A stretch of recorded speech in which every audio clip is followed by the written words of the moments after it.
ज्योतिष दीप चैनल में आप सभी का स्वागत है। जैसा कि ज्योतिष दीप चैनल के माध्यम से आप अनेक प्रकार के योगों के विषय में अध्ययन मनन कर रहे थे, मैं पूर्व एपिसोड में भी इस प्रकार के योग बतलाए जो सामान्य रूप से आप लोगों को देखने को, सुनने को और उपयोग करने को नहीं मिल पाते हैं। जिस प्रकार से गंगा स्नान योग बहुत ही महत्वपूर्ण योग था। उसके बाद में एक तपस्वी योग कि कौन से साधक अपने जीवन काल में इष्ट की साधना करते हैं और इष्ट की साधना के बाद वो तपोबल से अपने प्रभाव से, अपने तपोबल से सांसारिक व्यक्तियों को सुलभता, उनका कल्याण, उनके अनेक प्रकार के कष्टों का निवारण करते हैं। उसी कड़ी में मैं आज आपको प्रवज्जा योग बतलाने जा रहा हूं। प्रवज्जा योग किसे कहते हैं कि जब कोई साधक या कोई जातक अपने इष्ट की साधना करने के लिए घर परिवार को त्याग कर किसी भी तीर्थ स्थान में साधना करता है और तपोबल प्राप्त करके सांसारिक व्यक्तियों का कल्याण करता है, वो प्रवज्जा योग कहलाता है। हमारे ऋषि मुनि, कितने ऋषि मुनि हुए जिन्होंने इस प्रवज्जा योग को उपयोग करके अपनी इष्ट की साधना की और साधना करके हमको सांसारिक व्यक्तियों को ये भी बतलाया कि ये प्रवज्जा योग एक गृहस्थ आश्रम में भी बड़ी सुलभता के साथ, बड़ी दक्षता के साथ भी हो सकता है, क्योंकि जीवन में गृहस्थ आश्रम सबसे बड़ा आश्रम होता है, सबसे बड़ा महत्वपूर्ण जीवन है, जिसमें सांसारिकता का, लाभ हानि का, दूसरों के कल्याण का, अनेक प्रकार के धर्मों का पालन किया जाता है। क्योंकि जितने भी अन्य व्यक्ति हैं सब गृहस्थी के ऊपर ही निर्भर होते हैं। ये गृहस्थ में रहकर के कोई भी जातक अपने इष्ट की साधना करता है, वह भी प्रवज्जा योग की श्रेणी में आता है, क्योंकि जो अपनी इष्ट की साधना करते हैं वो सांसारिक माया जाल से दूर हो जाते हैं, अपने पुण्य कर्म और धर्मों पर विशेष रूप से आरूढ़ रहते हैं और अपने धार्मिक कृत्यों को करते हुए, पुण्य कर्मों को करते हुए अपने तपोबल को प्राप्त करते हैं। तपोबल से सांसारिक व्यक्तियों का कल्याण करते हैं। आइए आज के इस वीडियो में हम प्रवज्जा योग के विषय में विशेष रूप से ऐसे रहस्यात्मक बतलाएंगे जो आपके लिए बहुत ही उपयोगी और लाभकारी सिद्ध होंगे। इसी के साथ में आप इस वीडियो को लाइक, शेयर करें और ज्योतिष दीप चैनल को सब्सक्राइब करें। ये जो प्रवज्जा योग, इष्ट की साधना करना, इष्ट की साधना अनेक प्रकार से की जाती है। सांसारिक मोह माया जाल को त्याग करके गृहस्थ धर्म का पालन करते हुए भी नित्य प्रति यदि कोई जातक लगातार इष्ट की साधना करता है, अनेक प्रकार की और कोई तपोबल को प्राप्त करता है, अथवा घर परिवार को त्याग करके किसी भी नदी के किनारे बैठकर जो इष्ट की साधना की जाती है, तपस्या की जाती है, उसका फल बहुत अधिक होता है। हमारे शास्त्रों में इसका का लेख है कि जो साधना घर पे की जाती है उससे 10 गुना अधिक लाभ किसी भी देवालय में बैठकर की हुई साधना का फल अधिक होता है। और किसी भी देवालय में की गई साधना से अधिक 10 गुना अधिक फल किसी भी नदी के किनारे बैठकर जो की जाती है साधना, उसका और 10 गुना अधिक लाभ होता है। और नदी की साधना से भी अधिक 10 गुना लाभ गंगा नदी के किनारे पर फल प्राप्त होता है। और गंगा नदी के किनारे पर की गई साधना से भी अधिक 10 गुना लाभ किसी पर्वत की चोटी पर जहां निर्जन है, जहां किसी प्रकार की सुख सुविधा नहीं है, यदि उस स्थान पर कोई साधना की जाती है तो वो साधना उस गंगा नदी से भी अधिक 10 गुना अधिक लाभ प्राप्त होती है। हमारे भारत देश में अनेक ऐसे ऋषि मुनि तपस्वी हुए हैं जिन्होंने पर्वत पर बैठ करके अथवा गंगा नदी के किनारे बैठ करके अथवा गंगा के नदी के अंदर खड़े होकर के अथवा किसी नदी के तट पर बैठ करके अथवा किसी देवालय में बैठ करके अथवा अपने घर परिवार में ही रह करके नियमों का पालन करते हुए साधना करते आ रहे हैं और अनेक प्रकार के फलों की प्राप्ति की है और सांसारिक व्यक्तियों का कल्याण किया है। ऐसे जातकों के ग्रह बड़े प्रबल होते हैं। आज हम इस वीडियो के माध्यम से मैं आपको बतलाना चाहता हूं कि इष्ट की साधना किन ग्रहों के द्वारा की जाती है। जैसे ये हमारी पहली कुंडली है। इष्ट की साधना के विषय में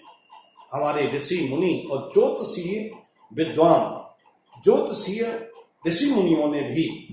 बतलाया है कि जब किसी भी जातक के किसी भी हाउस में 4 या 4 से अधिक कोई ग्रह होते हैं तो वह जातक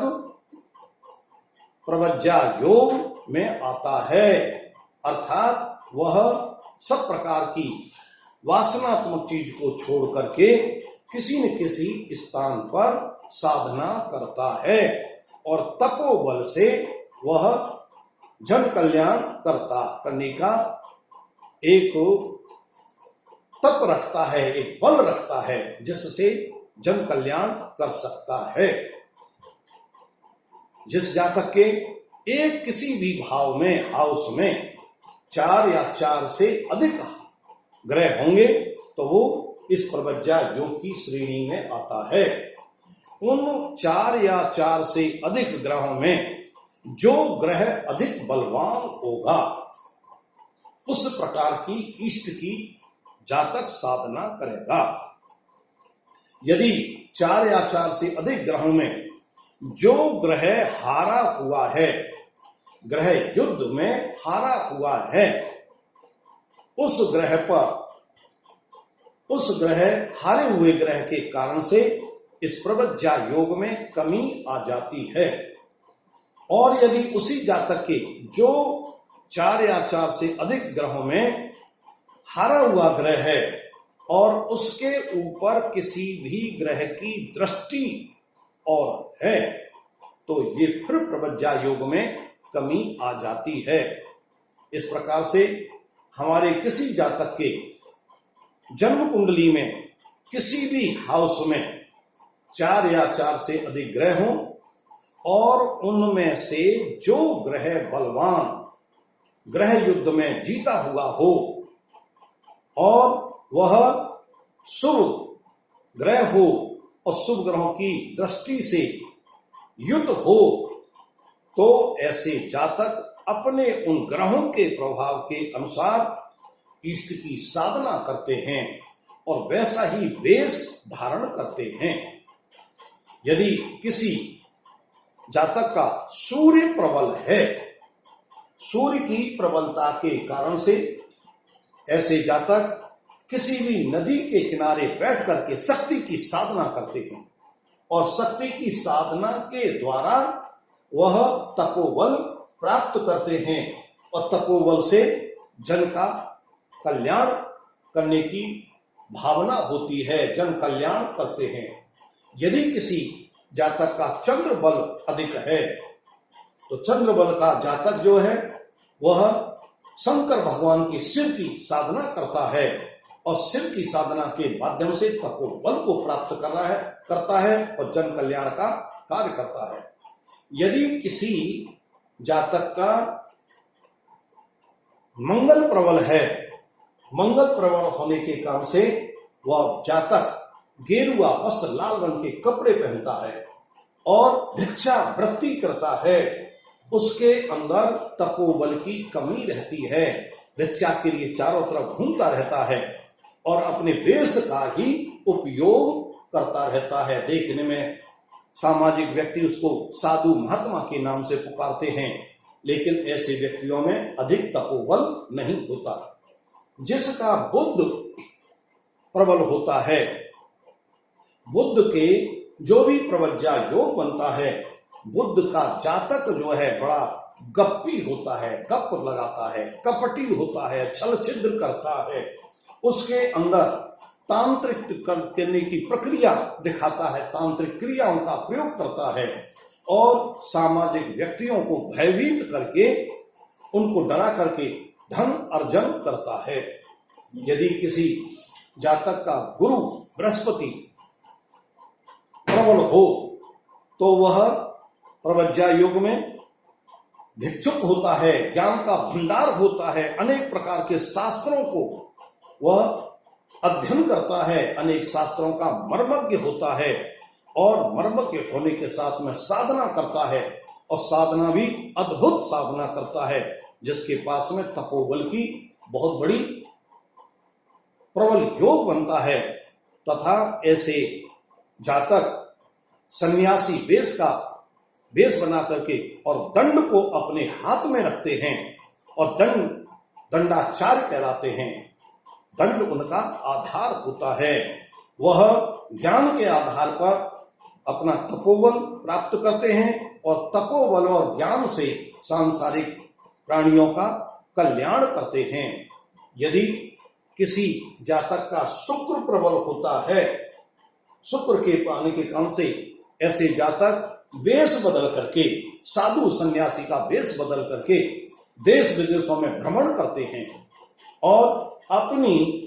छवि अनेक प्रकार के अच्छी अच्छी सुंदर सुंदर माला धारण करके अनेक प्रकार के बड़े चौंकाने वाले और बड़े चमकीले अच्छे अच्छे वस्त्रों का धारण करते हैं और राजयोग की तरह रहते हैं, अनेक प्रकार की सुविधाओं के साथ रहते हैं और अनेक प्रकार के धन से संपन्नता का प्रयोग करते हैं और वे अपने उस तपोबल से या कपटी वेश से सांसारिक व्यक्तियों से बहुत बड़ी मात्रा में धन प्राप्त करते हैं और उसका भोग विलास में अपना उपयोग करते हैं। यदि किसी जातक का शनि प्रबल होता है तो शनि वाले जातक अधिकांशतः दिगंबर होते हैं। जो जैन धर्म में जो साधु होते हैं, जो अत्यंत कठोर परिश्रमी होते हैं, कठोर तपोबली होते हैं, शनि उनसे कठोर तपस्या कराता है और कठोर तपस्या करा करके तपोबल बढ़ाता है। तो ऐसे जातक, शनि प्रधान जातक नग्न होते हैं, दिगंबर होते हैं, कठोर तपस्या करने वाले होते हैं और कठोर तपस्या से तेज को प्राप्त करके वह अपने तेज को आराम पूर्वक या बहुत सरलता पूर्वक नहीं बांटते, उसमें से बहुत ही सोच समझ करके पात्र को ही कल्याण करते हैं, पात्र को ही अपना तपोबल देते हैं। अधिकांश रूप से तपोबल को एकत्रित रखते हैं क्योंकि वो बड़े कठोर तप से उस तपोबल को प्राप्त करते हैं। उस तपोबल से अगले जन्म की अपने कल्याणकारी इस जीवन में मोक्ष की प्राप्ति का कार्य करते हैं। इस प्रकार के ये योग बनते हैं। आइए, ये पहली कुंडली है जो वृष लगन की है और वृष लगन की कुंडली में 4th हाउस में सूर्य, बुध शुक्र केतु एक योग है कि जिसके चंद्रमा से सप्तम भाव में, 7th हाउस में केतु शुक्र की युति होगी अथवा गुरु शुक्र की युति होगी, वह प्रवज्जा योग का जातक होगा। जैसा कि देख रहे हैं कि 10th हाउस में चंद्रमा है, चंद्रमा से 7th हाउस में सूर्य बुध शुक्र 4 ग्रह बैठे हुए हैं, प्रवज्जा योग बना हुआ है। यह जातक बाल्यकाल से ही लगातार अनेक प्रकार की तपस्याएं साधना करता चला रहा है और आज तक कर रहा है और तपोबल प्राप्त करता है, लेकिन भावुकतावश ये अपने तपोबल को जन कल्याण के लिए अधिक से अधिक बांटता रहता है, तपोबल को प्राप्त करता रहता है और बांटता रहता है, जन कल्याण का कार्य करता रहता है। ये प्रवज्जा वो क्या व्यक्ति है जो गृहस्थ का भी पालन कर रहा है और लगातार इष्ट की साधना भी कर रहा है, जो देवालय में बैठ के करते हैं। ये जातक भी देवालय में नित्य प्रति बैठ करके अपनी साधना को बढ़ाते चले जा रहे हैं। इसी प्रकार से ये दूसरी कुंडली है। इस दूसरी कुंडली में 5 ग्रह एक साथ बैठे हुए हैं, जिससे प्रवज्जा योग बना हुआ है। और इस प्रवज्जा योग में शुक्र, बुध, सूर्य, शनि 5 ग्रह की युति है और 5 ग्रहों की युति होने के कारण से यह जातक भी नित्य प्रति साधना में लगा रहता है, कठोर परिश्रम करता है। शनि कठोर परिश्रम से कराता है और अपने तपोबल को यह किसी को आराम पूर्वक सरलता पूर्वक नहीं देता, उस तपोबल को लगातार एकत्रित करता चला जा रहा है और उस तपोबल के फलस्वरूप यह जातक नित्य प्रति लगातार 4-4, 5-5 घंटे लंबे समय तक इष्ट की साधना में लगा रहता है। घर परिवार वाले भी व्याकुल हो जाते हैं। कितने जो धार्मिक स्थान हैं उन पर नित्य प्रति दर्शन करने जाना, मंदिरों देवालयों में इष्ट की साधना करना, अनेक तीर्थों में तीर्थाटन करना, इस जातक का बाल्यकाल से अब तक यही क्रम चला आ रहा है, जो अपने तपोबल से बहुत ही प्रभावशाली है और जन कल्याणकारी भी है। इसी प्रकार से ये तीसरी कुंडली है। ये तीसरी कुंडली ये सिंह लगन की है और इस जातक के भी मंगल शुक्र शनि बुध 4 ग्रह हैं और चारों ग्रह में मंगल सबसे ज्यादा अधिक बलवान है। ग्रहों में मंगल अधिक बलवान है, बलशाली है, जिसके फलस्वरूप यह जातक लाल कपड़े पहनता है और लाल कपड़े पहन करके गेरुआ भिक्षावृत्ति भी करता है। किसी भी तट के नदी के तट पर या किसी नदी के किनारे बैठकर अपनी साधना करता रहता है, चलता रहता है, जो बहुत लंबे समय से इष्ट की साधना के द्वारा तपोबल को प्राप्त कर रहा है। इस प्रकार से ऐसे जातक जो अपने जीवन काल में